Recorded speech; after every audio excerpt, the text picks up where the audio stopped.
दोस्तों, जैसा कि आप जानते हैं, आज के दौर में दुनिया बड़ी से बड़ी बीमारी से जूझ रही है। वो बीमारियां मानसिक भी हो सकती हैं और शारीरिक भी हो सकती हैं। तो दोस्तों, आखिर इसका सॉल्यूशन क्या है कि कैसे हम अपनी मानसिक और शारीरिक बीमारियों से बाहर निकल सकते हैं।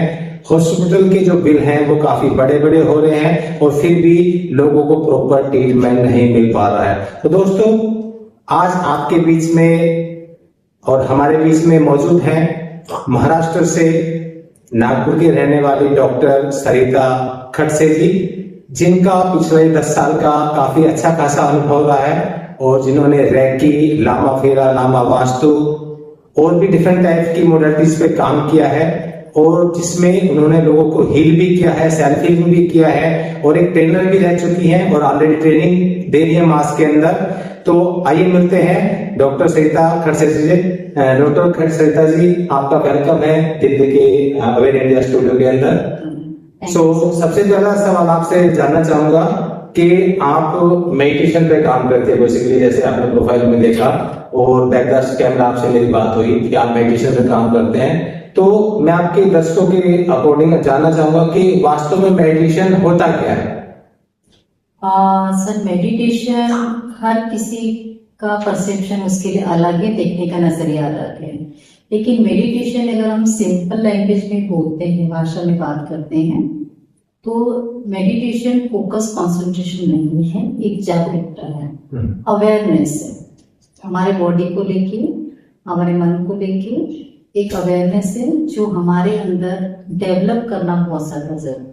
यानी आपका कहना है कि मेडिटेशन एक ऐसी कंडीशन, ऐसी स्टेज है जहाँ पे लोग अपने आप को अवेयरनेस में लेके जाते हैं। Okay, that's it. आप बताइए कि अगर कोई व्यक्ति मेडिटेशन करना चाहता है तो उसको कब करना चाहिए? पर्टिकुलर टाइम क्या है मेडिटेशन करने का? अगर मैं पूछना चाहूँ आपसे, कोई पर्टिकुलर डे में 24 घंटे के अंदर ऐसा कौन सा टाइम है जिसमें मेडिटेशन अच्छे तरीके से किया जा सकता है? देखिए, कर तो आप कभी भी सकते हैं, उसके लिए कोई टाइम पीरियड नहीं है, कोई समय नहीं है, चाहे वो दिन हो रात हो, उसमें भी कर सकते हैं। लेकिन तरीके अलग हैं, यानी आपकी सिचुएशन के ऊपर डिपेंड करता है कि आपको मेडिटेशन से क्या चाहिए। अगर आपको मैनिफेस्टेशन करना है तो आप मॉर्निंग में करिए। अगर आप सिर्फ शांति के लिए करना चाहते हैं, पीसफुल लाइफ के लिए करना चाहते हैं, तो कोई भी टाइम आप चूज कर सकते हैं। ओके, सो अगर कोई व्यक्ति मेडिटेशन स्टार्ट कर लेता है, इस जर्नी के साथ चलना स्टार्ट कर देता है, तो क्या ऐसा कुछ है कि किसी व्यक्ति को, पर्टिकुलर व्यक्ति को ये मेडिटेशन नहीं करना चाहिए? नहीं सर, ऐसा कुछ नहीं है। हर एक व्यक्ति कर सकता है, चाहे वो बीमार हो या स्वस्थ हो, कोई भी कर सकता है। ओके, अगर कोई व्यक्ति आपसे मेडिटेशन सीखना चाहे तो ऐसी कितनी तरह की टेक्निक्स हैं जो आप सिखाते हैं मेडिटेशन में? सर, डिपेंड ऑन कंडीशन और उनकी प्रॉब्लम्स के ऊपर होता है कि उनको किस तरह का चैलेंज है। ओके, हम लोग कस्टमाइज मेडिटेशन करके देते, जैसे आपके चैलेंजेस होंगे उसके अकॉर्डिंग ही मेडिटेशन कर। ओके, अगर कोई आपसे मेडिटेशन क्लास लेना चाहता है महाराष्ट्र के अंदर, बेसिकली आप नागपुर से बिलोंग करती हैं, तो उसको सीखने के लिए एक व्यक्ति, सामान्य व्यक्ति, सिंपल व्यक्ति को कितना टाइम लग जाएगा? सर देखिए, बॉडी को कोई भी चीज एक्सेप्ट करने के लिए कम से कम 90 डेज तो देने ही होते हैं, कम से कम।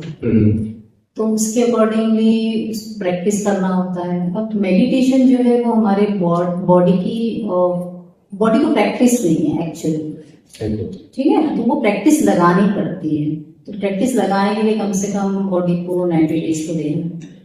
ओके, सो अगर कोई व्यक्ति आपकी जर्नी में शामिल होता है और मेडिटेशन करना स्टार्ट कर देता है, तो उसकी लाइफ में कितने दिनों बाद क्या चेंज आने शुरू हो जाते हैं?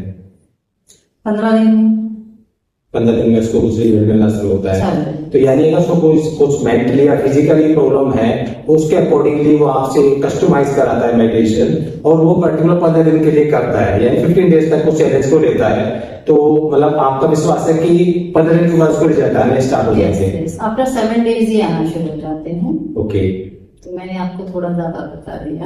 ओके। चलिए दोस्तों, ये थी हमारे साथ डॉक्टर सरिता खडसे जी, महाराष्ट्र नागपुर से।